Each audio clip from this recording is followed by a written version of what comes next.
نون league کی انتخابی مہم کا باقاعدہ آغاز، اکھاڑا میں جلسے کا پنڈال سج گیا۔ نون لیگ کی چیف آرگنائزر مریم نواز جلسہ گاہ میں پہنچ گئیں۔ انتخابات کے لیے 25 کروڑ بیلٹ پیپرز چھاپنے کا فیصلہ، الیکشن کمیشن نے پرنٹنگ کارپوریشنز کو بیلٹ پیپرز چھاپنے کی منظوری دے دی۔ الیکشن کمیشن کی سینٹ کی قرارداد پر انتخابات ملتوی کرنے سے معذرت، الیکشن کی تمام تیاریاں مکمل ہیں، سپریم کورٹ کو انتخابات کی یقین دہانی کرا دی، الیکشن کمیشن حکام کا سینٹ کو خط۔ الیکشن کمیشن نے تاحال 8 فروری کے انتخابات ملتوی کرانے کے لیے اقدامات نہیں اٹھائے۔ سینٹ نے 5 جنوری کو الیکشن ملتوی کرانے کی قرارداد پاس کی تھی۔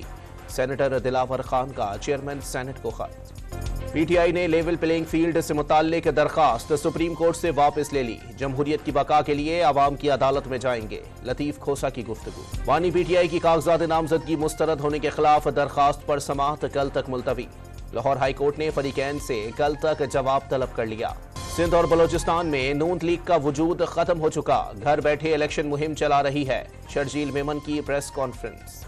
مغربی کنارے اسرائیلی فوج کی فائرنگ سے مزید 5 فلسطینی شہید۔ امریکہ کا بحر احمر میں حوثیوں کا اینٹی شپ کروز میزائل مار گرانے کا دعویٰ۔ جماعت اسلامی کا 18 جنوری کو کراچی میں سوئی صدرن گیس کے آفس کے باہر بڑا دھرنا دینے کا اعلان۔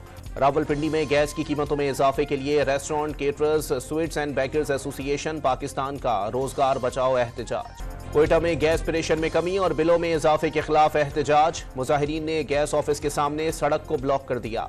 لاہور میں board of intermediate and secondary education میں طلبہ طالبات کی سہولت کے لیے ای سروسز موبائل ایپ کا افتتاح۔ اور A F C Asian football cup میں فلسطین کی شمولیت، پہلے میچ میں ایران نے 4-1 سے شکست دے دی۔